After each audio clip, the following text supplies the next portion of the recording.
Milo, is that you? There, I think I got it.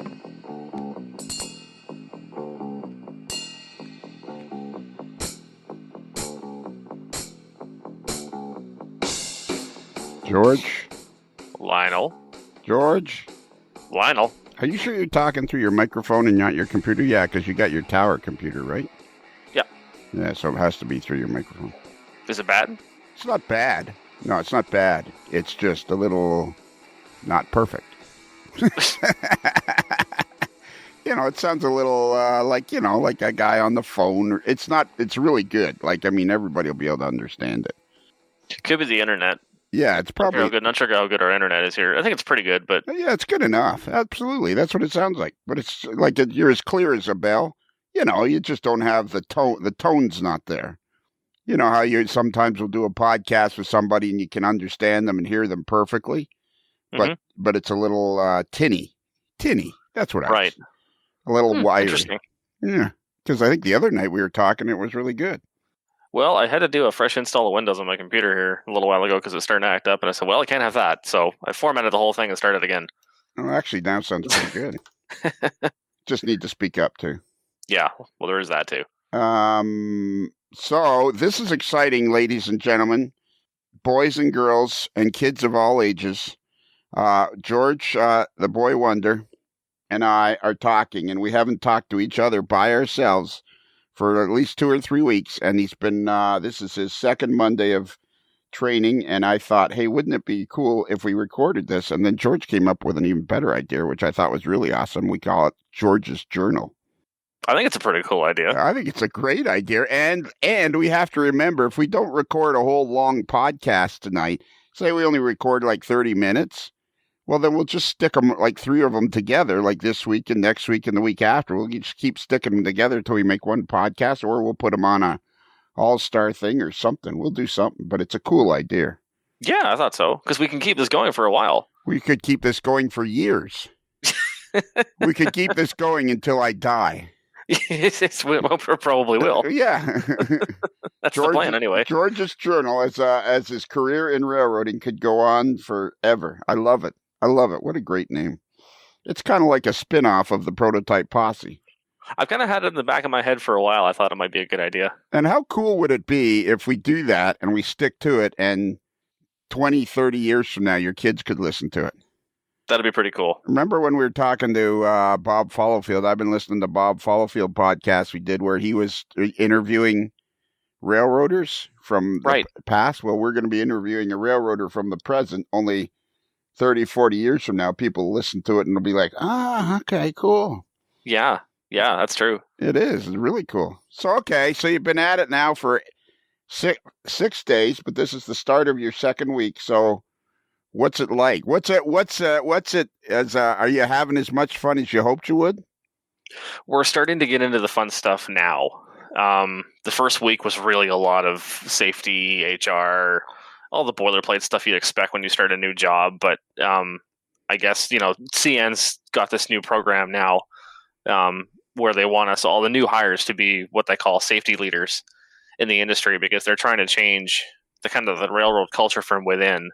They're trying to become, a workplace that has no accidents, no injuries, that kind of thing. Right. So they're really, they got out the aluminum baseball bat and they're just going to town. Going to town. But I mean, it's all good stuff. But the first week was pretty much just all paperwork and that kind of thing. But today we were out in the yard kicking cars around, so that was a lot of fun. We actually got to get up on a set of locomotives and do all that stuff, and it was tons of fun. We're going to be out there again this week. So right now you're in a place called Cape Real, which is in Ontario, which is like 30 minutes north of a place called Sudbury, which is about 4 hours north of Toronto, Ontario. Correct. And so you've been there. They got you holed up in what'd you say, a Marriott? Yeah, we're in the Marriott. With a proper, you got a kitchen and the whole 9 yards. Yeah, it's one of these places that's set up for longer stays. It's very nice. It's a very lovely hotel. I'm quite happy with it. But you can, it's it's one of these things where there's another Marriott just down the street, but it's the Fairfield, so I'm assuming that's for people who are only here for a couple nights. But this is geared towards people who are in town for a bit longer, and it's very, very well set up. Is that one of those residence inns? Something like that. I think it's Town Place Suites is what it's called. Right. So, yeah. However they name it, I guess it's the same concept. Well, it's a Marriott, and it's they're quality places. It is. It's very quality, and the food's great. So how's so you went home for the weekend? I did. How'd that go? Good. It wasn't as long as I'd liked, but it's one of those things where I'm just trying to soak up all the time that I can. Because shortly after Christmas, when I head up north for my month of field training, I might be lucky to get home once. Yeah. So just trying to soak up all the time I can, Well, yeah, and I think it's important to remember, like, I'm going to try to help as much as I can. I've been pretty opinionated about the whole thing going along here, but I'm all about supporting you. Like, I don't think you're doing the wrong thing. I think I'm all about supporting you. It's a fairly involved endeavor, and it's going to be hard. It's going to be a hard thing to do, but it could also be an unbelievably cool thing to do too, which is... Oh, and it will be. I mean, I'm 100% invested in, what we're doing. That's the other thing about doing this, all the safety stuff first week. They really, really beat it into you, how possible it is to hurt yourself if you don't do your job correctly. Like, we haven't even got into the operating rules yet. We have a little bit, but right. They just want everyone to be aware what will happen if you don't follow the rules and if you don't pay attention to what you're doing. And so, they say they don't want to scare us, but I mean, we had one guy drop out of the class already. Really? He just decided it wasn't for him, and we all respected his decision, but just, it goes to show that, sometimes you can be all gung-ho about it right up until you get here, and then once you start doing it, it kind of takes a different tone, Well, that's the whole thing that's really going to be cool about you and I are already making a connection, and you going off to do this because you're committed. I know you're committed to being a part of the podcast, and it's going to be really cool to follow along on the good days and the bad days. Oh yeah, because I'm sure they'll be both for sure. Yeah, exactly. And then you don't want to let that get you down, because it's like anything in life. There's sometimes things aren't as rosy as you'd hope they'd be, but it sounds like right now it's going pretty much according to schedule. Today was really like, we really hit the ground running. Today was a really, really good day. Friday was a bit long. We were outside on Friday too, but the weather was a lot worse. Yeah. And we were we did a lot of standing around and not a lot of moving. Oh. So we were all pretty cold by the time it was over. It's a dry. Actually, no, it wasn't a dry cold. It was a very wet cold. It was a very wet cold, which is why it sucked so much. It's cold is cold. I don't care. Cold, yeah. I don't care. It's cold. But today was sunny, so even though it was cold, it was nice. Yeah, and so how many people are in the class? 9. Oh, so there's that many. Yep. And what day did the guy that dropped out? What day was that? How many days did he make it? He was here till Friday. Oh, okay. And then Friday he left. Really? Eh? Wow. And what do you think it is about it? Like I get that they're pounding safe. Like, are they? Do you think they're trying to scare you to see if you got the chutzpah to do it? They say that they're not, but I mean, we went over a lot of stories of fallen railroaders and right. A lot of like they really kind of hit us with the gloom and doom right out of the gates, which I mean is probably a tactic, which I completely understand. I get why they do that, but maybe it's just too much for some people. Yeah, and I don't think it's so much a tactic. I mean, it's kind of the way we do it at the Young Drivers of Canada. It's like, we don't tell all, there's lots of nasty stories to tell. And if you don't make people aware, because it is dangerous. It's dangerous. Well, that's it, right? And that's why they want to beat us the safety into us so hard in the first week. It's just for that reason, and it's not embellishing anything. It's just, those are the facts. Yeah. Right. And we had guys we had some of our superintendents come in from across the network that talked to us, and we had a couple guys come in, and we had a couple guys come in on Zoom, and they said the same thing. It's all the same message being played across the whole board, but and I bet there's a lot of positive too. Oh, of course. Absolutely. There's the positive far outweighs the negative any day. Yeah. Like, I'm sure every story of accidents or tragedy is followed up with, but it's a great career and yada, yada, yada. Oh, of course. Yeah, there's no question about that at all. Yeah. So what kind of, okay. So last week. They got you in a classroom or something? Like you're at the CN So yard. You're there. It's a CN yard there in Cape Real, right? so the setup's a little strange. It's not like what they're used to. Our classroom is actually the meeting room of the hotel. Oh, So okay. I get my clothes on, I stumble out the door, I go downstairs, and I'm in class. Oh, okay. But all of our hands-on stuff is at the yard in Cape Real, and we would be in the office in Cape Real, except there's too many people in it already, and they'll want us there because of COVID. Right. So how cool is that? 20, 30 years from now, when you're telling the stories, you'll be one of the guys that gets to say you did your training during COVID, which 20, 30 years from now will be a pretty small window, because if they end up getting the vaccine and everybody lives happily ever after, not that everybody's lived happily ever after. I understand there's been a lot of tragedy. That's not what I mean. But after COVID, 20 years from now, that's going to look like a pretty small window of 16, for 16 sure. 18 months, or the guys that ended up being trained during that. And I mean, the railroads, I don't know about the States. We'd have to ask some of our friends who are from the States to, what it's been like for them. But I mean, I know here, especially because of where I am. I'm not in a major metropolitan area right now. Because of where I am, the railroad's fairly unaffected by most of this. We just kind of take our precautions and carry on with the work. Sure, yeah. So they have you wearing a mask during class and all that. Yeah, but not when we're in the field though. We try and maintain our separation when we're in the field, and for the most part, it's fine. So when did you have to kind of start pinching yourself that you were actually doing it? I want to say today. Yeah. I think because today we were all over cars, we were kicking them around, we were throwing switches and taking off derails and all. We were doing the work. Yeah. We were doing the work, and then we were on our radios, and we really got our feet wet today. And it's hard when you go through a week of class and you really don't get any exposure. Yeah. Not really. Yeah. I mean, like, you're talking to the corporate guys and you're talking to the big bosses, and it's like, okay, well, I mean, I work for this company now, but when you're actually in the field doing job-related tasks, it takes on a whole new kind of meaning. You know what I mean? Yeah. Yeah. Pretty cool. So, okay. So do you think they grabbed some cars and you were moving them around, or were they actually moving cars that needed to be moved? No, we were just shuffling around a string of empties. I think they were just they just threw at us for training or whatever. I'm not sure if they were going on a train or not. They may have been, but for whatever reason, they weren't going around right now. And where are the guys from all over the eastern part of Canada? No, so our class is fairly localized, actually. So there's myself and one other guy for Hornpain, which is where we're going to end up ultimately. Right. Which for anyone that isn't up to speed yet, that's some little town in the middle of nowhere, Ontario, and you don't need to know where that is. It's not important. But there's two guys for Hornpain, and then there's I don't think there's any guys for Sudbury, even though they're hiring for Sudbury right now. Bunch of Toronto guys, and I think that's it. So, okay, so they're hiring for Sudbury, so you might get a chance to get in there sooner rather than later, right? Maybe, but that would be great. But the way our instructors explained it to us, and our instructors are phenomenal. They're absolutely fantastic. I'm so happy that we got stuck with who we got stuck with, because they're awesome.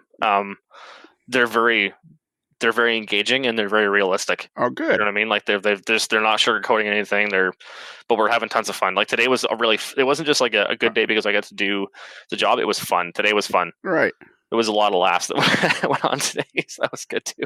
Well, that's good though, if the guys are being realistic, because that's what you need. You need people are going to be honest with you. Well, it's like anything else, right? I mean, in the interest of being candid on the podcast, I mean, everyone knows I'm a fairly candid person. This whole safety initiative, for instance, we are taking it seriously. We are absolutely going to follow the rules, but our instructors told us, like, listen, you're coming into a job where the culture has been ingrained in people for 35, 40 years, and it ain't going to change overnight. Yeah. So, you're the front. Because one of the things they tell us is that if we catch someone doing something wrong, whoever that person is, doesn't matter if they're a superintendent, an engineer, another conductor, MOW guys, like whatever, minutes away, we're supposed to say something and correct it. Right. But I can tell you right now, and it's just like our instructor said today, if one of us turns to a locomotive engineer with 35 years experience and tells him, hey, you're doing something wrong, he's going to look at you and say, sit down and shut up. Yeah. That's going to be the end of that conversation. So, it's stuff like that. Just trying to prepare us for what we're, granted, I'm sure, they said 95% of employees are all wonderful, and everyone I've met so far completely supports that. idea. Yeah, But so they're trying to change. They're not trying to change it. I think everybody that probably works on the railroad realizes the danger, but they're trying to get to everybody to be a little more.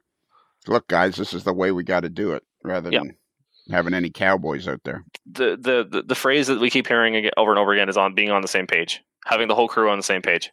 Yeah, because it's gonna be because I think I have a different view on a lot of things because I've been. Oh, I know. Exactly. Exactly. And I feel like I've been, like I've got no qualms in saying I stumbled out of high school, most likely to be a failure. And you can make a difference. You can make a difference in life if you stick to your guns and try to do the right thing. And for sure, it'll be hard. But it's about going about it the right way. Yeah. You can't take a ham-fisted approach. No. I'm going to say something, George, and I'm going to say it, and I hope you don't take this the wrong way. Oh, I probably will.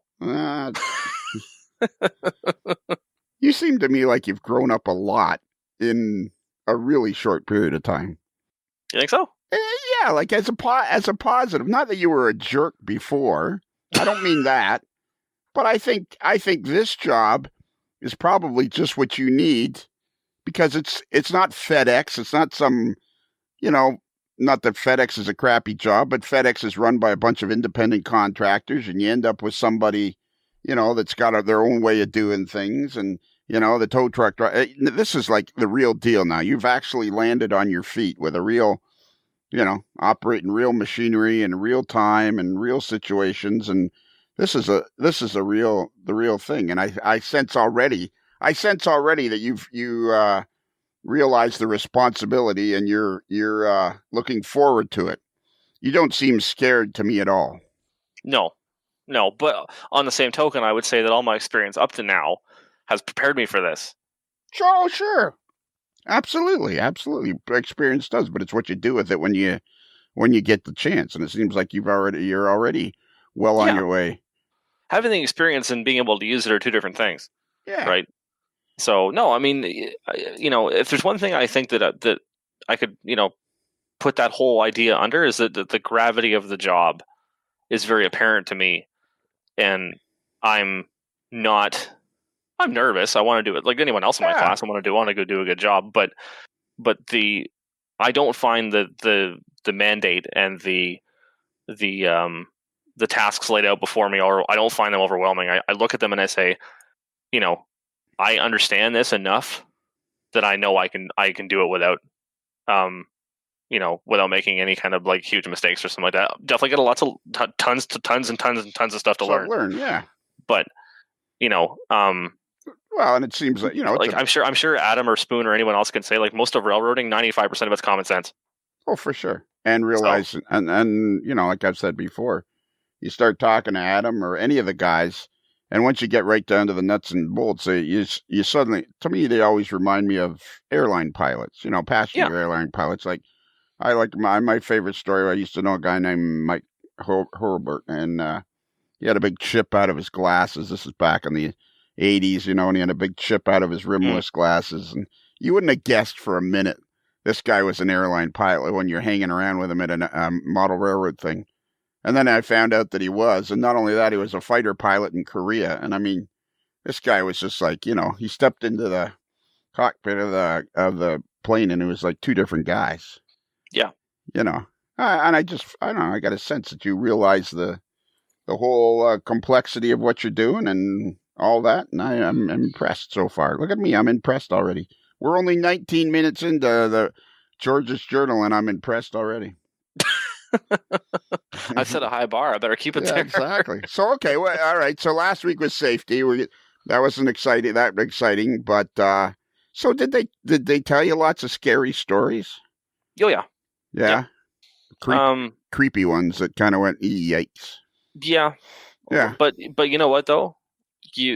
Once I think we probably went over, I'm going to say between 15 and 20. Yeah. In the past, 20, 25 years. Right. Yeah. Something like that.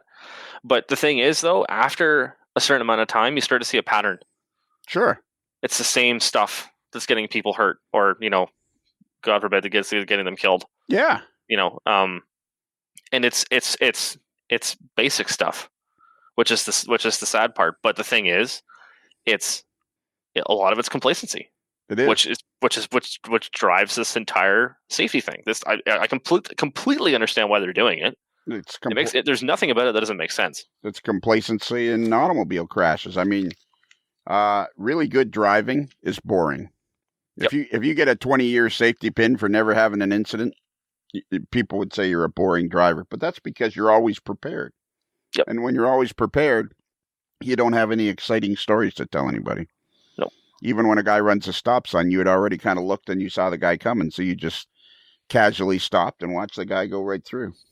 And carry on as if, just didn't forget about it. In 10 minutes, you wouldn't even be thinking about it. Exactly. And it's the same, I'm sure it's exactly the same thing in the railroad, only you don't get a whole lot of second chances when you make big mistakes in the railroad. No. The way they phrased it is there's no such thing as a paper cut on the railroad. Yeah. I'll believe that. Yeah, exactly, eh? So, okay, you were saying I said to you about getting to Sudbury, and you said the guy was pretty realistic with you about that. What was that all about? I said you told me a couple of guys are going to work in Sudbury, or they're hiring in Sudbury, and I said, oh, well, maybe you'll be able to get there sooner rather than later. Oh, yeah. So the way that it works is Capreol, the terminal's Capreol, but I mean, we're 20 minutes north of Sudbury or whatever. Exactly, it's all the same. It's called the Greater Sudbury area. Absolutely. But Sudbury and Capreol is what's called a senior terminal. Oh, okay. So what that means is that there's the guys with seniority want to come here. All right. So Hornpain, by contrast, is a more junior terminal. So a lot of new guys go there, and then there's a very low risk of you getting bumped off. Right. Because nobody really wants to go there. Right. But the thing is, for the people that are willing to go there, they even told us straight up, all the guys in Toronto, for instance, they won't make locomotive engineer for maybe 5, 6, 7 years. In Hornpain, if I stay in Hornpain, I'll make locomotive engineer in 3. Right. So, because there's a huge deficit in, like, they were even telling us the weekend before we got here, they were calling crews from Capreol to Hornpain because there was no staff. They were out of staff. Right. They didn't have any crews. Right. So okay. So then it's you know what? You got to take this one day at a time. I think that's the key. I think that's the key. I think you got to make sure you don't think too far ahead of yourself and take it one day at a time.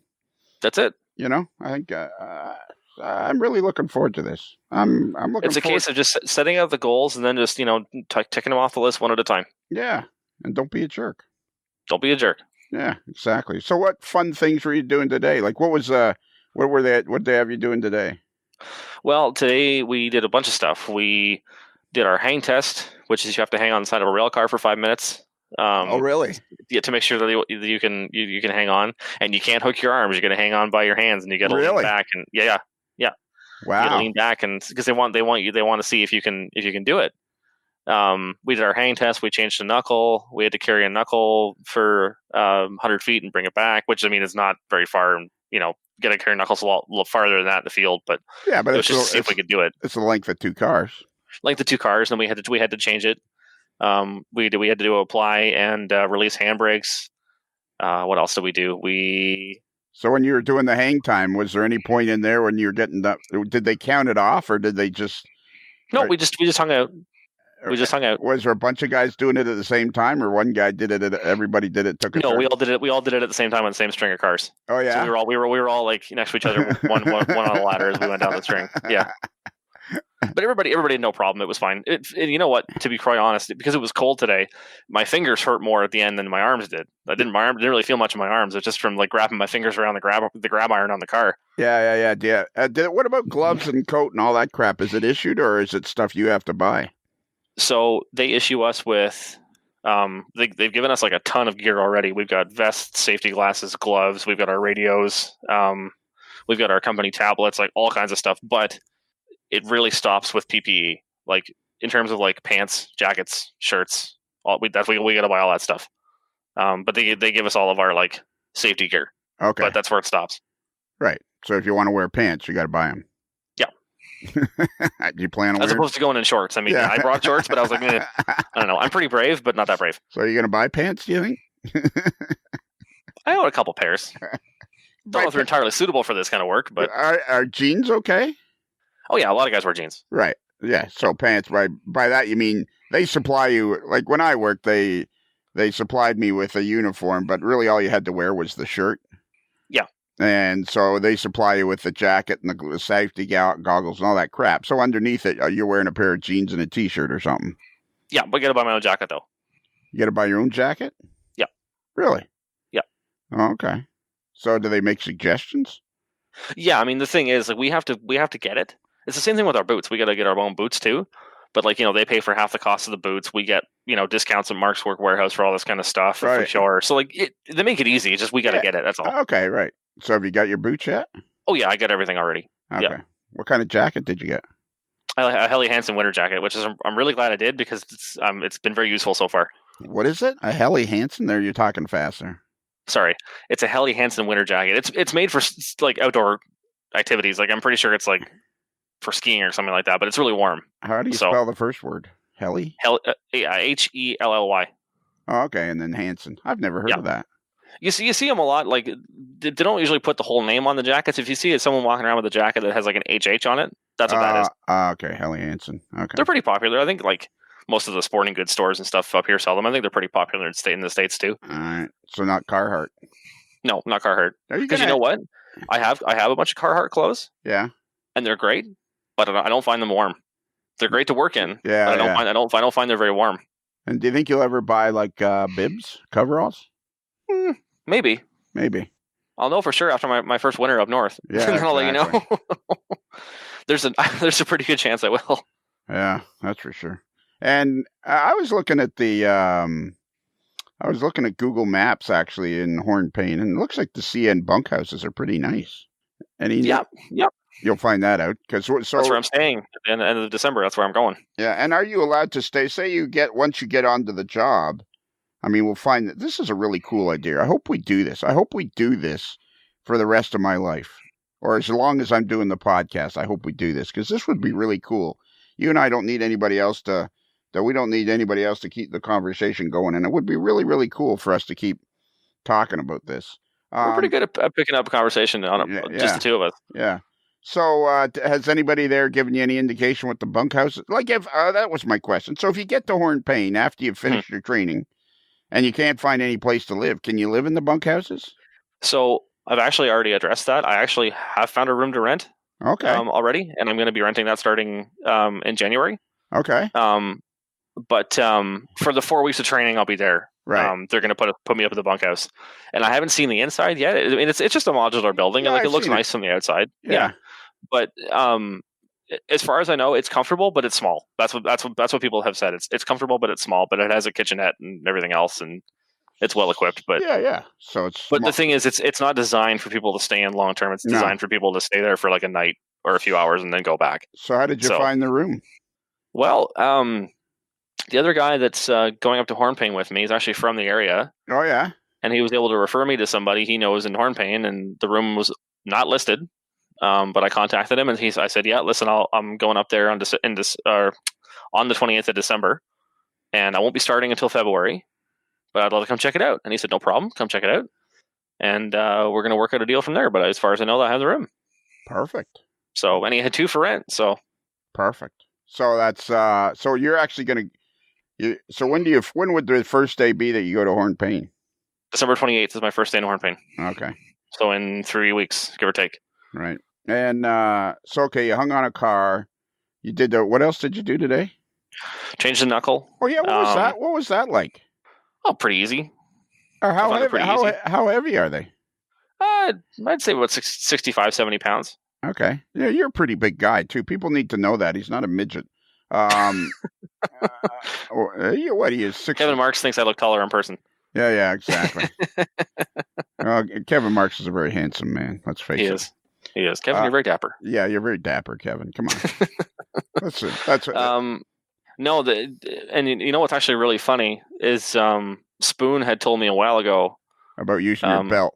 About using the belt, and my trainer brought up the same point today. Oh, yeah? He said the same thing. He said, yeah, if you're stuck and you're changing a knuckle by yourself, we had a group today, so we didn't need to, we had lots of hands to help do the work, but he said, if you're ever in a pinch, you can tie up the cut bar with your belt to one of the grab irons and you can hold it open that way. And then the thing is, like, you really, you almost have to. The way that the knuckles are designed, Yeah. if the pins don't line up perfectly, it won't go in. Right.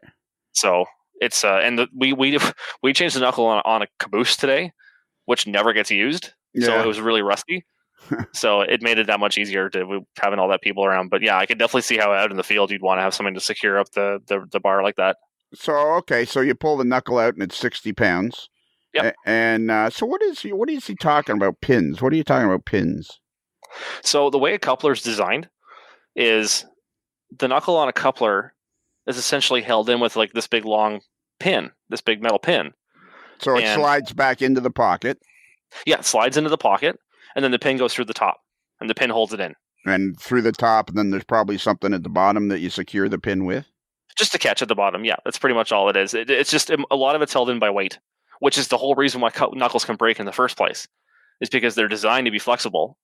So they can't completely nail it down, because if they do, and there's too much tension on it, the whole thing will just snap anyway.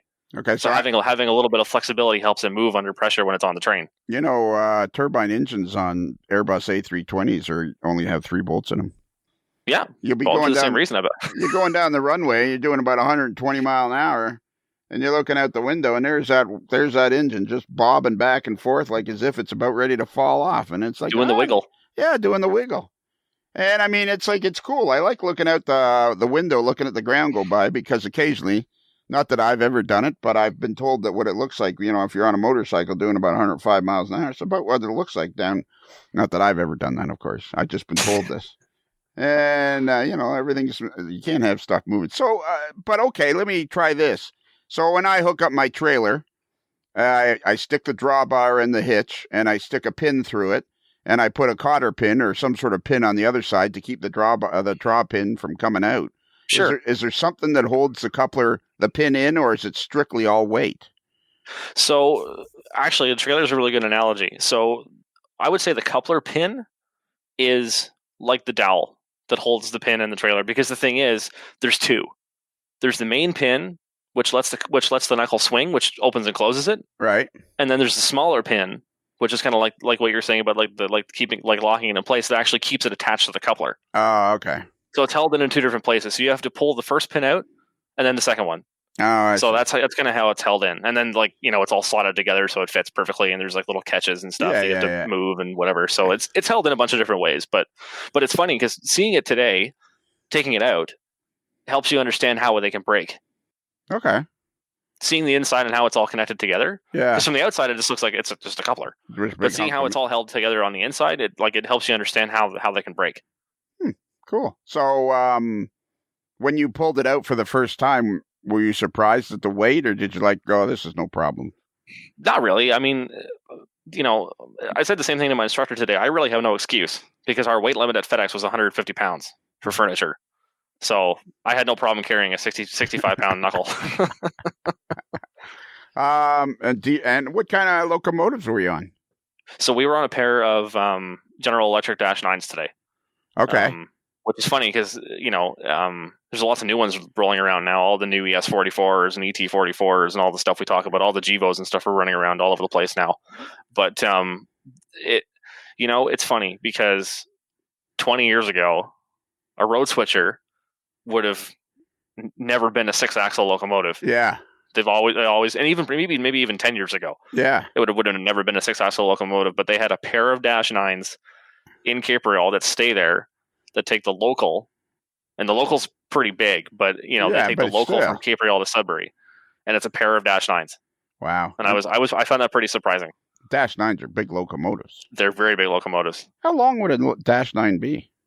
Ooh, I can't say off the top of my head, but I'm going to guess somewhere between 70 and 80 feet. That's what I was going to say, because it's definitely longer than a 50-foot boxcar, so it's probably 70 to 80 feet. Probably 1.5 boxcars. Yeah, something like that. What's a derail? What was that about? So they really pay a lot of attention to derails now, because I guess a lot of guys were putting cars on the ground because they weren't paying attention to the derails. In fact, one of our instructors even said that he went through the whole process of, because there's a big long radio call you got to do now whenever you're taking off or putting on a derail. Right. And one of my instructors even said he went through, when he was a conductor, I think on his first shift, he went through the whole process of calling the whole thing on the radio. He forgot to flip it and he put the car on the ground. Oh, jeez. And the engineer had to come back, and they were like it was in the dark, but the engineer had to come back and they were walking around and they couldn't figure out what went wrong because they went through the whole radio thing. And then the engineer's like, he didn't flip the derail. And then he had a whole oh crap moment, but essentially what, for anyone that doesn't know, essentially what a derail is a derail keeps cars from entering in or exiting a track. A lot of customers with private sidings have derails to keep, because the railroad, it's like, say keep a car from rolling out onto the main line. Well, that's it, right? Because the thing is, once cars get to customers, the customers often move them around a lot on their own. Right. So the railroad can't always trust the customer to secure the car properly. So the derail is like insurance to make sure that the car could never roll onto the main line and foul it and, derail the train. Okay. Yeah. But essentially all it is it's a metal plate that goes over the rails that once the car rolls onto it, it'll lift one side of the truck up and then put it on the ground to stop the car from rolling. Yeah, it just runs it off the ground. Yep. Slowly. Just a little piece of steel. You just flip it on and flip it off. They're yellow. Yep. Yeah. Anything else exciting today? Well, it was all exciting. Being up in the locomotives was really cool. Is that your first time? No, not my first time, but definitely my first time on something that big. Okay. I've been on lots of locomotives before, but not like big 6-axle freight locomotives. That was something new.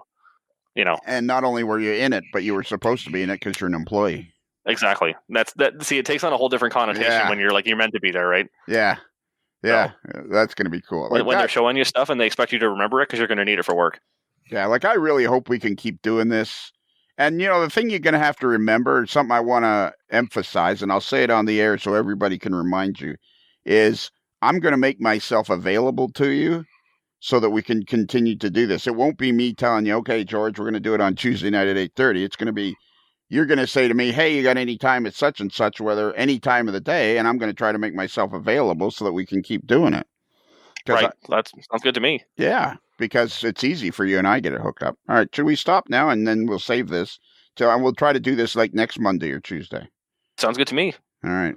If we do them on Mondays, I can recap the week before. Exactly. So we'll try to do this next Monday. Today is Monday, the second Monday that George has ever been in a CN employee. Did they give you an employee number yet? Would you like me to tell you mine? 852364. 195328. There you go. 195328. There you go. And that won't mean anything to anyone that isn't a CN employee, so it's fine. Exactly. Yeah. I was always 852364. I've been pinned. Yeah. Have you been pinned? Yeah, okay. I've been pinned. I don't feel like we should do Subway Chime Go because this is going to be George's Journal. This is the first segment of ever of George's Journal. So I think we'll just hey, how about you say until next time? Until next time. Okay. Checking in. It's a journal entry. It's a journal entry, and rather than us talk before we start talking, I might as well just hit the button, and then away we go. Yep. And so this is part 2. I'm actually going to put part 1 and part 2 together, and it'll be released on. Let me tell you, I even have it all set in my head what I'm going to do here. So it's going to be released on Monday, January the 11th. Cool. And then on Tuesday, January the 12th, will be prototype posse number 7. So on Monday is your first 2 entries into your journal.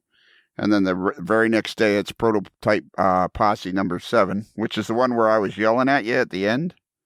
Yeah, that's right. Only I listened to it. It wasn't me really yelling at you. It was me just being stern. Direct. I was being direct. Exactly. Because it wasn't that bad. I worried. It really wasn't. It really wasn't, actually. David Start was very worried about it because he came in after the podcast when I was actually yelling at you. Yes. And he's like, I don't know if you can put that out there. And I'm like, well, okay, I'll listen to it. But I said, I don't really want to hide it. I said, if I'm being a jerk, let's put it out there. But then I listened to it and I really wasn't being a jerk. So for all of those who are wondering what we're talking about, just tune in tomorrow on the Patreon channel for prototype posse number 7, and you'll hear all about it. But right now, this is the second entry into George's Journal. I really hope we can do this because I think this would be a really cool idea. So my plan is, because I'm not going to haul my entire computer to horn pain for obvious reasons. Actually, biggest of which is because I'm going to be trying to work as much as humanly possible. The less downtime I have, the better. My plan is to bring my phone with my headset, because my headset has a USB adapter for my computer, but it is primarily an audio jack, so it should plug right into my phone. Okay, well, we'll so try hopefully that. we can continue the quality that everyone has come to know and expect. Yes, and what about you? Not thought about taking your laptop? I don't know if we have to leave. We might have to leave our company laptops here. Oh, okay. You have a company laptop. Well, look at you. Yeah, but it's for training. All right. So, well, I see what you're saying. So you don't have a personal laptop? No, I don't. Even the one I had for FedEx was a company one, and I mean that one was small and really not that effective. So I chose, because my boss said you can buy it off of me if you want. I said, nah, I'd rather put the money towards getting something that's a little more suitable. Yeah, exactly. Well, you know what? If this goes as well as we hope, you might have to get an official AML laptop. I've bought a couple of those over the years. I never know. I guess we'll see. How when the reviews are in, we'll see how it goes. Well, yeah, and how easy it is for you to say. And that's going to be the trick. Is after this one. So where are you? You're still in Sudbury? Yep, still in Sudbury. Is this week 3? Week 2? We're on week 3 right now, but this will be a recap of week 2. Okay, but this is like halfway through week 3. Yes. Yeah. Okay, so and how's it going now? So now the last time we talked, it was the day 6. So this is like day 10. No, this is like day 12 or day 11. Yeah. Or day 12 or 13. Yeah. So how's it going now? Things are still going great. Definitely getting into some of the heavier stuff now. We have a couple of exams this week. I've been doing a lot of cramming and, just kind of trying to hit the books as hard as I can, because, I find doing it in the field is easy, but especially when it comes to the testing, they want word for word answers that, exactly match what's in the CROR, which is the Canadian Rail Operating Rules, as I'm sure everyone probably knows by now.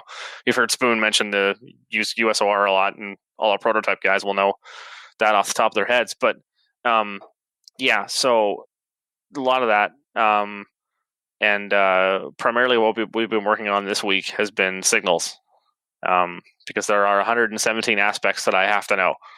Wow. And so what'd you say? COCR? CROR. CROR. So Canadian Rail Operating Rules. All right. And so I didn't even think that there'd be exams. Oh yeah. Yeah. Because you have to, they'll hire you, but you have to be what's called rules qualified when you finish. And that means that you have to, I have to carry a card around with me that says that I understand and have passed the relevant exams, that I'm qualified to do the work, because I'm rules qualified. And the thing is, there's a lot of references to what they call rules qualified employees in the manual. And, there's actually specific tasks that, if you need to get something done, you have to, even if you're in a pinch, it'll make the difference between doing it and not doing it if you can't find a rules qualified employee. Wow. So they're pretty specific. I guess you need to be pretty rules qualified if you're going to be the conductor on a 2-mile long train. Something like that. Yeah, exactly. So are you any good at exams? I've done pretty well so far. Yeah? Do they give you, they mark them and give you the mark like the next day kind of thing? It's all on the computer. Oh, really? Literally everything is multiple choice, and it's all on the computer. The only thing that isn't is the signals, but everything else is. And how are you doing with the signals? Good. The thing is that, and you hear this a lot from guys that have done the course, I guess really I imagine that they don't teach conductors in the States any different, because the signals are, by and large, most of the class 1s use similar systems, but they teach you in groups. So if you can imagine, and it's not even, but just for argument's sake, it's 117 aspects divided into 5 groups, and you study each group at a time, and then you add to it slowly. So right now it's Wednesday, so we're doing group 3. We did group 3 today. We're studying group 4 for tomorrow, and then Friday will be group 5. And is there an exam every day? Yep. And how long does it take you to do the exam? The exams are only 20 questions, but the thing is, where the rules exams are multiple choice, and it's all done on computer. The signal exam is the final signal exam is on the computer too. But all the kind of the intermediate exams and all the ones leading up to it, which it isn't just about getting a good mark on the final. They want you to get a good mark on the intermediate ones too. Right. They're all on paper, and you have to write the aspect and then the definition of each aspect. And sometimes it takes you like a solid 20 minutes, half an hour just to get everything written out, even though it's only 20 questions. Right. So yeah, exactly. So and you feel like the signals have been going pretty good. Oh yeah. I'm pretty happy with that. Has anybody else dropped out? No, we're still the same number as before. Well, which is 8, I think you said. 9. Yeah. And so, but you're still having fun. Yeah, that's right. Well, that's good. You sound like you're rushed now. I got to figure out a way to calm you down, slow you down. Sorry, it's I'm probably going into some stage of delirium at this point. It's been a long day. Yeah, okay, yeah, because they started at 7 a.m., right? Yeah. Now, mind you, that's been a conscious choice. We could start at 8. Right. I think the official start time is 8, but we've wanted to push it a little harder and get things done a little quicker. Yeah, so we've been starting at 7 instead. Yeah, because last time we talked about one of the guys has to leave, so you're going to try to get it all done. And when are you going to leave Sudbury for Christmas? Well, it was supposed to be Friday, but now we're going to be here till Tuesday. Oh, really? So by the time we're doing the next journal entry, I'd imagine I'm still going to be in Sudbury. Okay, like next Monday or something. Yeah, if it's early next week, it'll still be in Sudbury. Oh, all right, okay. And if not, we can do it while you're at home for Christmas. Yep, for sure. And you're going to be home for how long? Looking at the calendar now. The thing about CN is because we're Canadian, we observe Boxing Day as a holiday. Exactly. Which all of our friends from the UK and Canada will be familiar with. But essentially, for anyone that doesn't know what Boxing Day is, it's just essentially a Canadian shopping holiday kind of thing, kind of like Black Friday. It was our original Black Friday. Yeah, exactly. But because Boxing Day is an observed holiday and it falls on a Saturday, we moved the observed holiday to Monday. So I imagine I'll have to be in Hornpain on either the 29th or 30th. So I won't be home for New Year's. Okay, and did they tell you how you're going to get to Hornpain yet? Not as of yet. I've emailed HR and my OJT, which is my on-the-job trainer, and I'm just waiting to hear back right now. But everyone's in the same boat. It isn't just me. Nobody's heard anything yet. So I imagine it's probably all coming in the next day or two. They're trying to figure out. But you know what you could do? They could put you on a train. They could, but I'd have to deadhead in the second unit by myself. Oh, I see. Okay. Well, they don't have passengers. Unfortunately, VIA's not running right now. Oh yeah, I guess VIA's just not running at all, is it? They were supposed to resume the Canadian this last month, but it never came to fruition. You sound like you've been. So what time have you been going to bed? Way too late for my own good. Nothing new there, but. Yeah. Well, okay, but so all right. So but why have you been staying up? What have you been doing? Like, there's not much to do other than train and get to bed and do your exam, get to bed, get up and do the next day. I was just trying to get it right. Yeah. I really only want to do this once. Yeah. So is that a possibility that some guys end up going through it twice? I don't think they'll put you through the whole course twice. Right, just the parts. The parts. Yeah, and I think you only get one more attempt. Yeah, well, that would make sense. Yeah, because their whole thing is too. You got to keep in mind that they're spending a lot of money to keep us here. They're putting a lot of money into training us. Well, and not only that, but if you got to do something 3 times, then you're the conductor on a 2-mile long freight train that's going 50 miles an hour. They probably want guys that are pretty sharp. Yeah. So okay, so what kind of stuff it hasn't all been classroom this time though? Since the last time we talked, hasn't it? No, there's been quite a bit. We've been in the yard a couple of times, doing a lot more of the same stuff what we talked about before. But now we're doing a lot of this past few days has been a lot of inspections. So inspecting the brakes on a train, like you have to do certain inspections before you leave the yard, or inspecting cars when you pick them up for certain things. There's a lot of things to look for. As it turns out, it isn't just like, does it work or does it not work? There's a lot of little things you got to look for on freight cars before you can just pick them up and take them away. Does it seem like it's so overwhelming sometimes? It is, when you don't get in the field. Right. So, when we learn it all in a classroom, but then we're there for 2 or 3 days. You kind of you're looking at all just because, of course, you're right. I'm writing notes. I'm taking everything down that I can that's relevant. Not everything, but everything I can use in the exam. When you're looking at just pages and pages of paper, you're kind of like, oh my God, like this is a lot. But when you get into the field, you realize how much of it is just, jargon and useless garbage and what you really need to know. Well, yeah. You could probably paraphrase most rules down to like 2 or 3 key words, and that's pretty much all you need. Yeah, but it's all completely new to you, so you're trying to pay attention and be a good student and take it all in because you don't really know what is key and what isn't key. Nope. No, everything's open for interpretation, and it's all stuff I got to learn, So that's it 100%. So have you been on any more locomotives? Yeah, we've been doing, with doing all the inspections and stuff. Because we've been doing a lot of stuff to do with the brakes too. A lot of stuff to do with air brakes. Yeah. Which is like a whole beast in and of itself. Well, yeah, I was just going to say that doing air brakes that's what was the problem when when I was a kid and they sent me out in CN and they sent me out on a 10-ton straight truck with air brakes and nobody ever told me about them. And, which isn't a problem except if it's pure ice, then you really have no idea what you're doing at that point. What's funny? One thing that I learned is, how we hear the expression dumping the air? Yeah. A lot. When you quote unquote dump the air, you're not really dumping the air. You're only dumping half of it. Because the reality is when the brake reservoir on a freight car has no air in it, the brakes are off, not on. Right.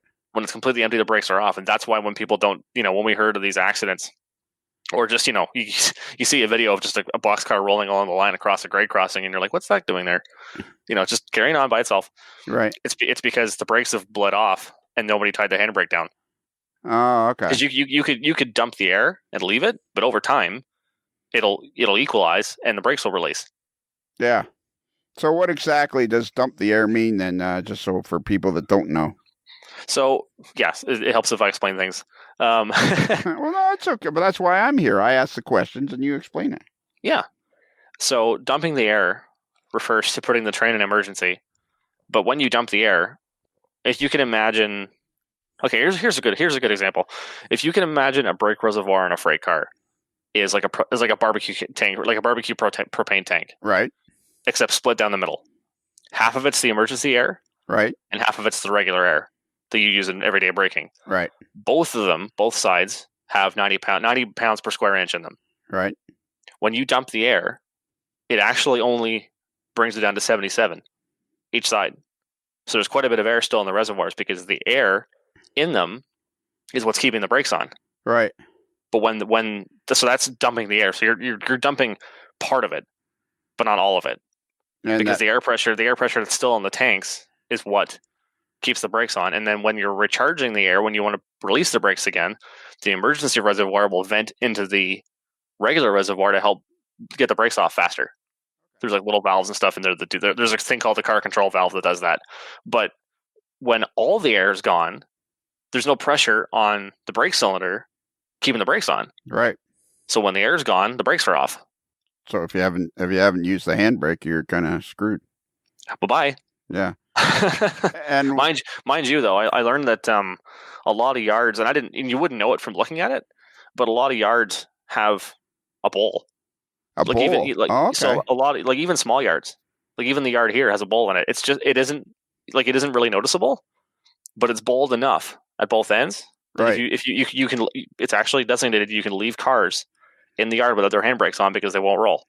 Right. So and if somebody accidentally leaves the car at one end of the yard without the handbrakes on, it'll roll into the middle, not the other way. Yep. Okay. So why would you dump the air? Is that an emergency stop? It's an emergency application of the brakes. Yeah. Okay. Or if an air hose breaks, right. It'll dump the air. Okay, because once the air hose breaks, it immediately assumes that it's emergency and everything just stops. Yeah, exactly. As soon as there's a loss in pressure, it'll just dump it and everything will stop. No, I think we need to explain that to me even harder. So if an air hose, I got the knowledge.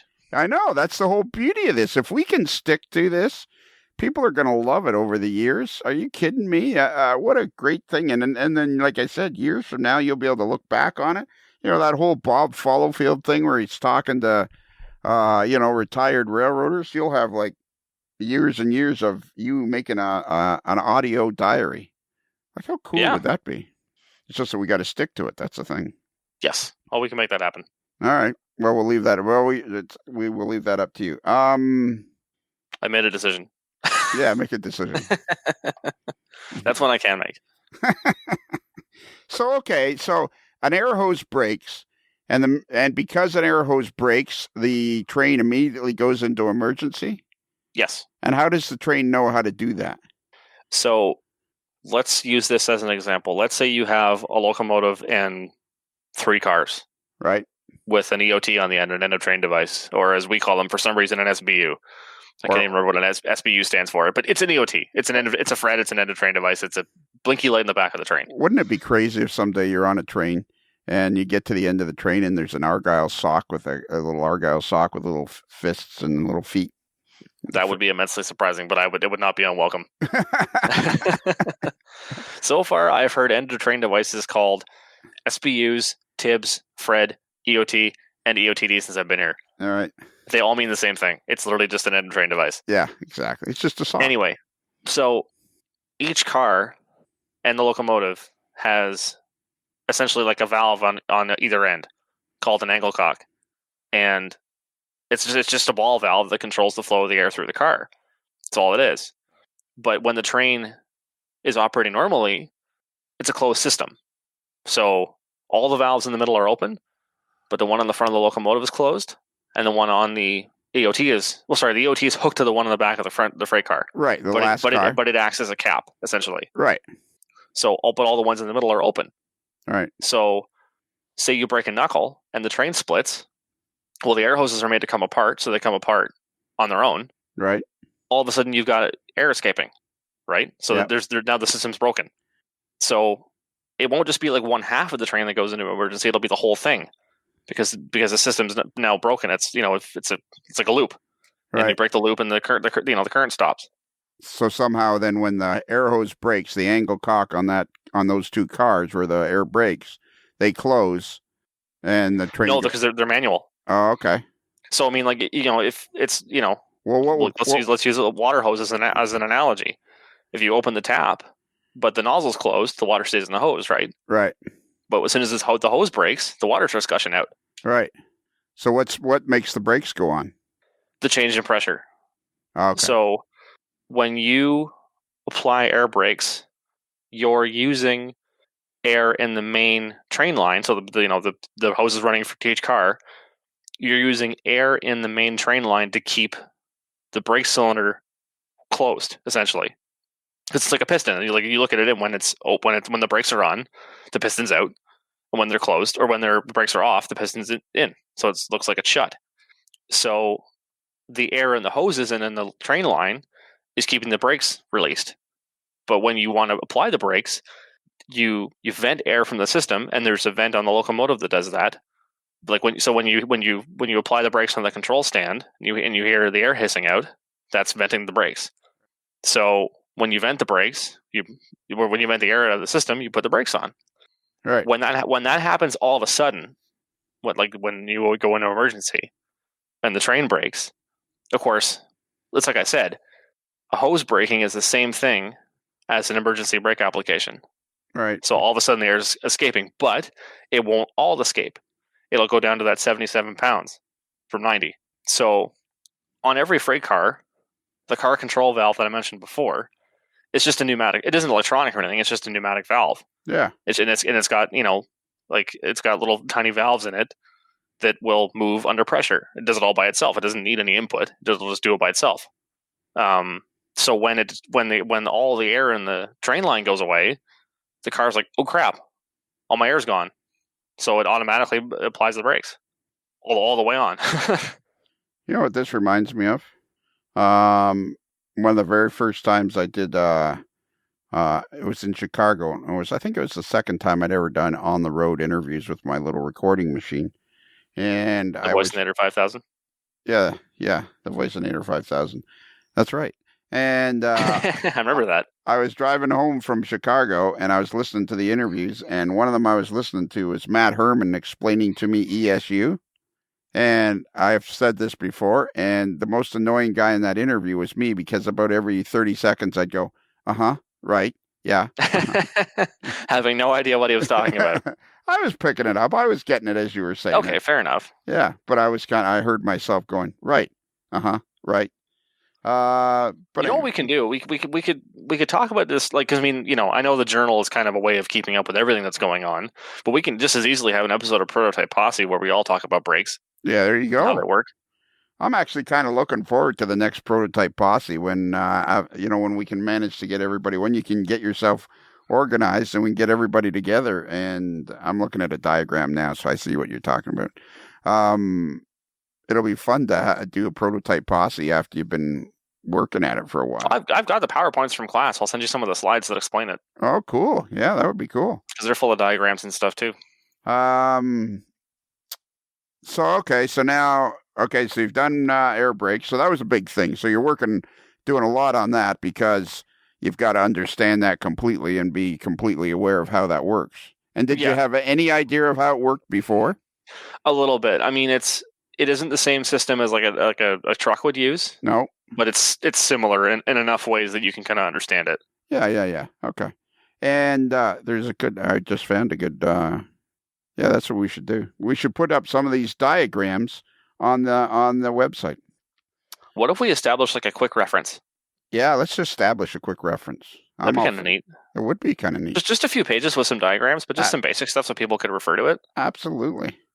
You're going to become a fan favorite because people are going to be really excited to follow your journey. If you can stick with this, and you don't have to do it every week. Like sometimes it's like a month apart even, people will still be interested because it's going to be fun for people to travel along with you on your journey. When I'm in class, it'll be easy, but it's when I'm working in horn paint, it'll be hard. It'll be hard, but I'll just harder, but it won't be impossible. I'll just make myself available for. I will try to be the one that's, if you say you can do it on a Thursday afternoon, well then I'll just have to make myself available. I plan on making myself available. I will be at your service. In order to increase the pleasure of people all around the world, I will make myself available to your schedule. Look at that. Works for me. Exactly. So when you go to Horn Paint, are you going to be on the road at that point then? Yeah. I'm gonna have a week, what they call switching camp, which will be here. Oh yeah. Because the thing is, like, even though I'm going to be primarily at a road terminal, I have to do some switching because everybody's got to know how to do it. So even the guys that are going to Toronto, they're going to be doing almost no road stuff right off the bat. They're still going to do some road trips to kind of get familiarized with their territory. So you got guys there that are going to be working in Toronto? Yep. And you didn't want to work in Toronto? Nope. No, I want to get out of the city for a while. My wife does too. All right. So switching camp. I like the sound of that. Yeah. When do you do that? But you know how, man, you know what? Shortline railroads could make $1 bazillion. Like, where Chris Costello has his passenger car at French Lick, excursion, or what do they call it? Those excursion railroads, scenic railroads. Yeah. And, man, those guys could make a ton if they had switching camps where you pay X number of dollars and for 3 days you get to hang around learning how to do switching camp. Well, what a great idea. I mean, it would be cool if, because think about how many volunteers there are out there at all the museums and the preserve lines and all this other stuff. Yeah. They could all go and they could do this. They could do courses like this, and they could anyway. It'd be cool, It's something I would have been interested in as a teenager too. Well, yeah, or for rail fans or model railroaders, they could go to switching camp. Like for years, they've been running things called like you could go to a major league baseball camp, and a bunch of retired major leaguers, and for a week you get to be a pretend major leaguer. Those sipping and switching guys would love it. Oh, wouldn't they though? Switching camp. So when is that? No date on that specifically, but I know it's going to be contained within the 4 weeks that are coming up. 4 weeks. It'll be one of those weeks. 4 weeks in Horn Paint. Yeah. Okay. And how? So are all 9 guys going to Hornpain? No, it's just me and one other guy going to Hornpain. And where are the other? There's other hires in other classes. I don't think there's that many. There's probably about 4 or 5 total. And where are the other guys going to? Whatever yard they're working at? Yeah, we got some guys for Toronto North, Toronto South, which is just like, I mean, for anyone that doesn't know Toronto, you don't have to. Just there's multiple yards in Toronto in the GTA. Yep. And they're going to be kind of spread all over that area. You know, something I had the thought of the other day. I was thinking about you when I was driving around or whatever I was doing. And we've never really said this, but I don't know what made me think of it. I have no idea why I thought of that. But, we're always talking to Spoon about being a railroader and Emery being a railroader. And I was listening to Spoon. I was listening to Prototype Posse number 7. And Spoon was saying that you're going to be one of the 1%, right? Sure. And I'm thinking, oh, yeah, that's cool, blah, blah, blah. And then suddenly, for some reason, and I heard myself say my employee number, my CN employee number, 852364. And I heard myself say that, and I thought, wait a minute. I worked for the railroad from the age of 18 to 23. I worked for the railroad for 5 years. I'm one of those 1% guys, too. Yeah. I actually, so we've never actually defined the fact that I worked for the Canadian National Railroad for about 5 years, right out of high school. So I think what Mike probably meant is he probably meant like there's 1% of guys who are on the road. But I mean, the railroads are huge organizations. They have tons of employees in all kinds of different capacities all over Canada and the U.S. I mean, in reality, the railroads employ a ton of people. You miss the good old days. When I worked for the railroad, you could bid any job that was owned by CN or Air Canada because it was all one thing. So right. my favorite thing is one day you could be driving truck for CN and the next day you could be over at Pearson International Airport fueling jet planes. It was the best. You know what's funny? There's 2 guys that used to work at Pearson that are in my class. Yeah, I'm sure. Well, and it's still probably kind of the same way. But back then, a little bit, yeah. Back then, it was really loosey-goosey. There was all kinds of jobs. I worked in the car shops so then they started, they had layoffs, and I ended up in the car. But by that time, I had like 4 or 5 years seniority, so I ended up in the car shops. So I worked there a bit, and I worked around Macmillan Yard. I did a lot of stuff in Macmillan Yard. I worked back then. It wasn't quite as stringent on the rules, so you could be like a hostler. One day you're driving 1-ton straight tucks, and the next day, one day you're delivering packages in downtown Toronto, and the next day you're riding around on a switcher in the Macmillan Yard. Yes, things could change really fast. Yeah, and they weren't quite as safety wasn't really high on their list of things to do at that point. It was just a natural thing. You work for the Canadian National Railroad. So the switching camp is in Hornpain. It'll be in Sudbury where I am now in Capriol. Oh, but so and sorry, I keep doing this. You do. Capriol is part of the greater Sudbury area. It is. It's all just Sudbury, it's the town of Capriol. So switching camp will be before or after you go to Hornpain? I'm not sure yet. They're going to let me know. It'll probably be after. Right. So will this time you spend in Hornpain, will this be part of your 45 trips that you got to get in before you can go on your own? No, it doesn't count towards that. This is going to be like an orientation and like kind of first trip sort of deal. My first trips. Yeah. There's going to be a lot, but no, I don't start counting my 45 until after I'm fully qualified at the end of the course. And we said at the end of April, we said, right? It'll be February. End of February. Okay. Yeah, I'll be rules qualified in February, and then my training in all of its capacity, like I should be on my own, by April, I hope. Okay, so let's recap. So you're doing Sudbury. Then after Christmas, you're going to Hornpain for 4 weeks. Yep. Then you come back to Sudbury for like 3 or 4. 3. 3. And then you're off to Hornpain for good. Yep.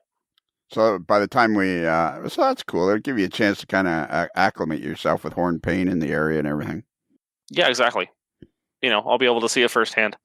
Yeah. And you got yourself a room up there already. Yep. So you're in good shape that way. Yep. What's the most exciting thing you've done since we talked? Probably putting a train together on my own. Oh, really? Yep. Well, we didn't talk about that. So what was that like? I mean, it wasn't. I should say it wasn't a real train that was going out, but they one of the things we had to do is we had to go into the yard with a switch list, and it's like, all right, here's your lineup, and here's the cars on these tracks, and put them together in this order. And Here's your staging track, and this is what you use. HO scale or full size? Oh, Proto 48, just to make these interesting. Yeah, Proto 48. Yeah, and each one of the ties was modeled by Jim Lincoln.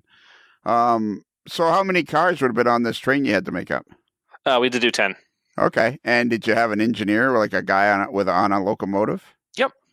And who are these guys that are on these locomotives while you're training? Are they some of the teachers, or are they just poor guys that they haul off a train and say, okay, now you're going to help this guy learn how to be a... They're crews that get called in and say, you're training a bunch of new guys. and when we're in the yard, because we're in the yard again tomorrow, when we're in the yard, they have to call a crew for us just like they would for any other job. Okay, and so is it one guy at a time, or is there 2 or 3 crews working? Well, it depends. The last time we were there was 2.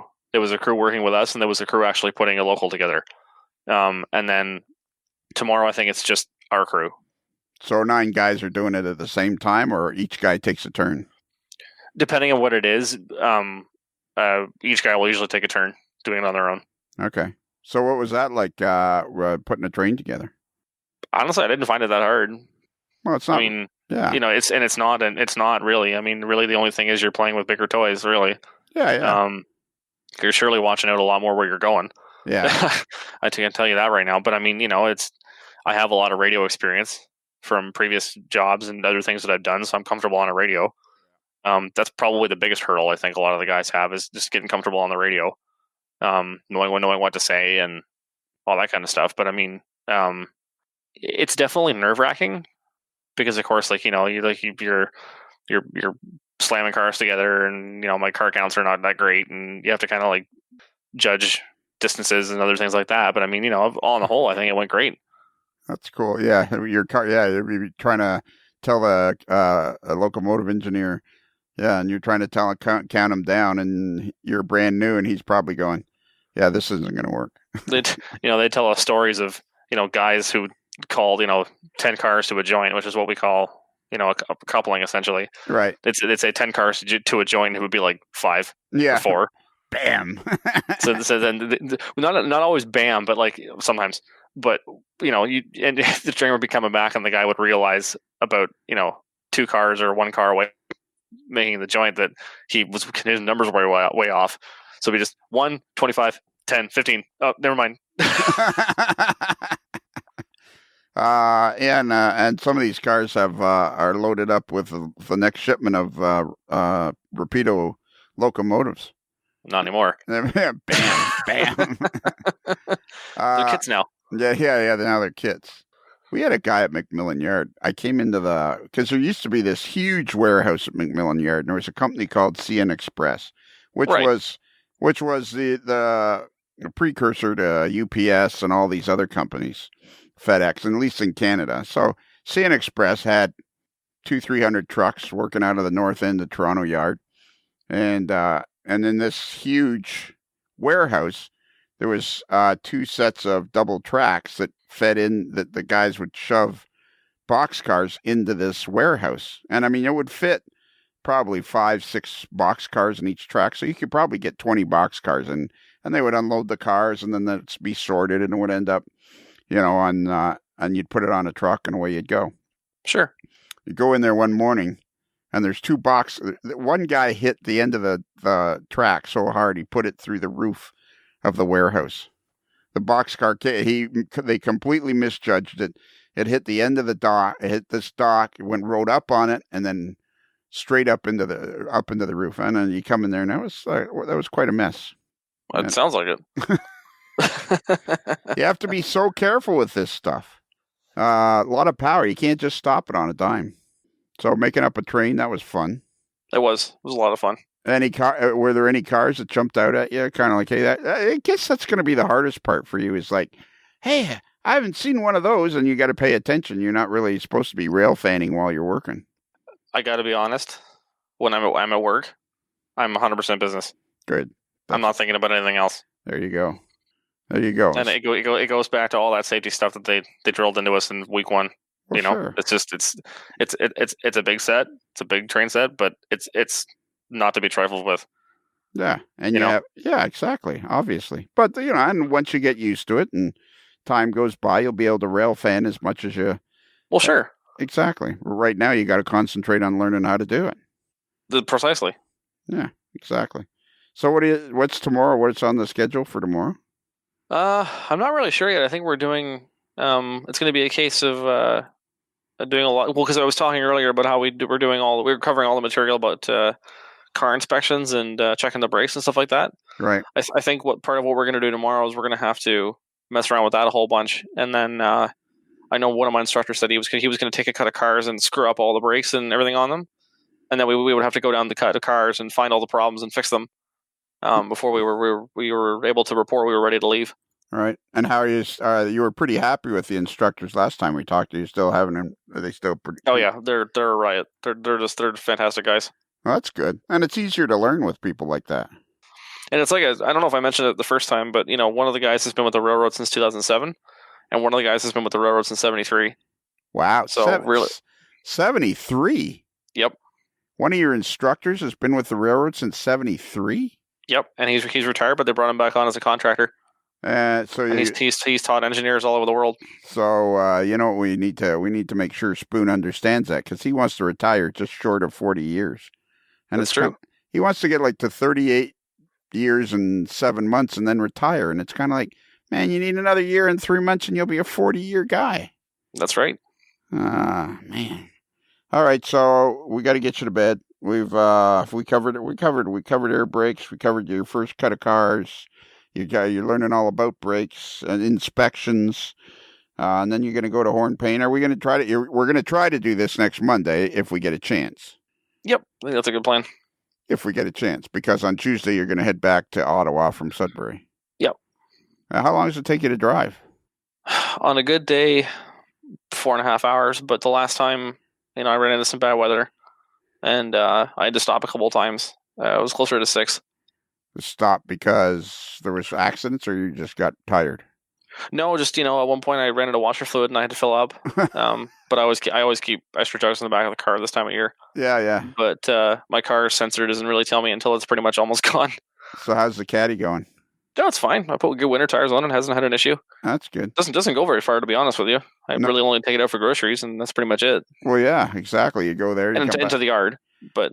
And are any of the guys eating together, or is it everybody eating separately in their rooms? We do a lot of stuff together, yeah. When we can, we usually eat breakfast together in the morning and stuff. And okay, we were going to go out for a pint tonight, but I think everybody was just too tired from class, so we'll probably try and reorganize that for Friday. And because what's today? Wednesday. And have you made any guys that you made some friends with some of the guys? Oh yeah, we're all pretty good friends now. But we're doing everything together, so yeah. Kind of happens naturally, Exactly, and you'll know each other forever and be able to talk railroading and all that stuff. I've made a conscious effort to try and become good friends with the guy who's going to horn paint too, because we're going to be working together. So what's his name? Brad. Hey, Brad. Well, I think you may have said that last time because I thought of Brad as soon as I asked you. Probably. Yeah, and you're keeping the whole model railroading thing under wraps for now. Yeah, for now, until I get settled. And wouldn't it be funny? Wouldn't it be funny if one of these guys, somebody ends up hearing this? I wonder what Serge. Hey, Serge, you got to give us your opinion on how this is going, buddy. I know Serge is listening. Serge LaBelle out there in Septiel. He's a locomotive engineer for the Quebec North Shore and Labrador. And you were saying it. You were saying the letters, and you were saying it really fast. This is weird because I was just QSNL. I was just listening to you on the Prototype Posse. This is weird because I was talking to somebody else about the Christmas party, but they weren't on it, and you haven't heard. Well, you were there. And, yes, I was. And I kept making references to that podcast, and they didn't know what I was talking about. And now we're talking about Serge, and that, because I was just listening to the Prototype Posse number 7, and you were rambling off the letters of the QN. What is it? The QSNL. Yeah, see. I struggle with that. I'm just going to go with Quebec North Shore and Labrador. I'm going to say it a lot slower from now on. I'm gonna try and say everything slower from now on. Yeah, try to do that. Well, you know what? You know what?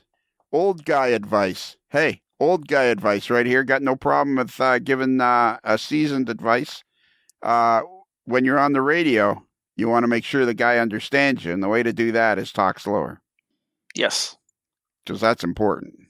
Because they'll be switching to do even though you're a road crew, there'll be times when you have to cut a car out or something like that. You know. Oh yeah, sometimes leave it in a yard, a bad order car, leave it in a yard or something. Yep. Stuff like that. That's one I should mention too. That's one of the other things we've been going over a lot is identifying bad cars and what to do with like Hot Wheels or hot boxes or dragging equipment or shifted loads, all that kind of stuff. Anything that could render a freight car, inoperable, basically. Yeah, it'll be interesting to see how often that kind of stuff happens. And you know what's funny? We always hear about hot box detectors and stuff like that. Yeah. CN has scratching my brain now. CN has 13 different kinds of detectors across the whole network, and they all do different things. Wow. Not all in the same area. Most of them are out west. Right. But yeah, I couldn't believe that. 13 different kinds of detectors. There's even a detector that detects if bridge abutments move. That's probably a good thing. Yes, just a little bit. Man, I hope I last long enough to get you quite a few years into this thing because it's going to be really. I'm interested. I'm having fun talking to you about on George's journal. This would be so cool if we managed to do this. Because it's just a fun thing. I mean, we've had fun. It's 46 minutes. I got to put you to bed now. What time have you been going to bed? Probably close to 11:30. I've been staying up to study, but I mean, I'm up at 5. So 5? What do you got to do? Your hair or something? No, but I'm staying on my internal clock because I'm used to getting up with my son, right? So. Oh, okay. Not much has changed. Well, I hope some nights you're getting a decent amount of sleep. You can't be out railroading, full-size railroading on insufficient sleep. No, but I'm not tired during the day. Says you. There was a study actually done not long ago that said actually the ideal amount of sleep is 7 hours. Yep. So I'm getting. Well, if you're going to bed at 11:30 and getting up at 5, that's 5.5 hours. Yes, I mean I'm almost there. I'm most of the way there. You're coming up about 20% short. No, when I can, I'm always in bed by like 9:30 or 10. All right, we'll stop now. You know what? I will. You know what? Hey, let's close this one out because I got the first one, and then we will close this out because this will be the second one, and then that'll be put those two together. So, can you give out our email address? I certainly can. Our email address, if you'd like to contact us by the medium of email, is modelerslife@gmail.com. That's modeler with one L, like Capriel. Capriel, thank you. And not 2 L's like Long Lac. Wow, nice one. Or it could have done 1 L like Foliet and not 2 L's like Long Lac. Yeah, exactly. Long Lac, is that on one of your subdivisions? Yep, it's on the subdivision between Hornpain and Capriel. And it's funny because Spoon has a Long Lac on his sub too. Oh, does he? It's a different Long Lac. When was the last time you talked to Spoon? Last week. Oh, okay. Because I know you guys have kind of a bromance going without me. It's something. Yeah, it's something. And we have a website, modelerslife.com. If you go there, there's all kinds of stuff. If you go to, there's all kinds of stuff on there. And we might be getting we might put up some diagrams on there. We could make a page on the webpage, George's Journal. We could. Yeah, we'll have to work on that. Give me something else to do. That's just what I need. More things. Yeah, more things to do, but that's okay. And let's see. And if you go to a Midwest Model Railroad or MidwestModelRR.com, that's where you can buy all your AML swag, all the stuff that you're going to want. And this is on the free channel. So we also have a Patreon channel. And for $5 a month, 16 cents a day, you can hear a whole pile of more stuff. And tomorrow it's going to be a really interesting show because it's Proto Posse number 7. And that's at the end, I yell at George about staying awake when he's driving. And then Kaylee gets mad because I'm yelling at George. So Spoon's just being quiet in the corner. Yeah, Spoon was being, well, you know what? I was listening to it. And you know what ticked me off was he was saying, you know, you know what you do. You be on the train, you do your job, and then when you get off the train, you put it aside, and you have a nice drive where you can relax before you get home. And I'm thinking, nice drive? What the hell are you talking about? It's an hour and a half to Hearst. Have you not checked out any of this? That was the switch that sent me over the edge. It's not a nice drive to Hearst. It's a drive.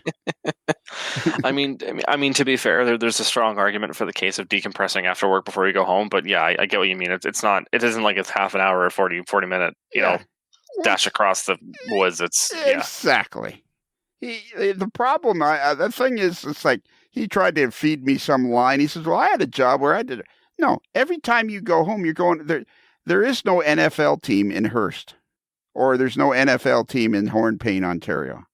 There's a lot more stuff where Spoon's driving, so it's a lot different. But let's not get into that. Just a bit. Yeah, well, exactly. I mean, it's great. Ontario Northland, and it's great in the summer. If I have a friend, my buddy, who is a commercial airline pilot with Air Canada. His dad was a bush pilot.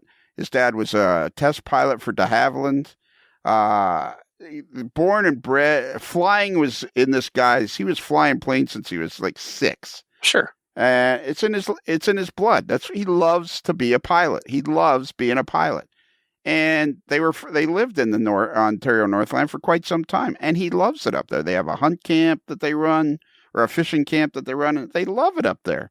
Once you get established, it can be a great life up there. So, but it takes time. Yeah, and you got to get used to it, and you've never done anything. So it was like when Spoon's going, "Oh, you'll have a nice drive." No, you won't. You're dodging moose the entire time. What are you talking about? Okay, we got the website, we got the email, we got how to get your AML swag. I think that's it. I think we got it all covered. Are you ready? I think we're good to go. Yeah, are you ready? I'm ready. All right. So remember, A Modeler's Life podcast is considered marginally adequate by 6 out of 10 new conductor trainees.